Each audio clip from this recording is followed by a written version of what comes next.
Gastrointestinal bleeding. Introduction. The gastrointestinal system, or GI tract, is made up of the upper GI tract and the lower GI tract. Select true or false. Correct. The upper GI tract includes the mouth, esophagus, stomach, and duodenum. The lower GI tract includes the rest of the small intestines, large intestines, and anus. Which one of the following could be a symptom of bleeding in either the upper or lower digestive tract? Choose one of the following options. 1. Black stool or stool that looks covered in tar. 2. Vomit that looks like coffee grounds. 3. Bright red blood in vomit. Correct.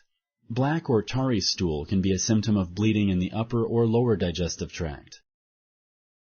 Abnormal growths can cause bleeding in both the upper and lower digestive tracts. Select true or false. Correct. Tumors and polyps are abnormal growths that can cause bleeding. An upper GI endoscopy is a common test for diagnosing gastrointestinal bleeding. Select true or false. Correct.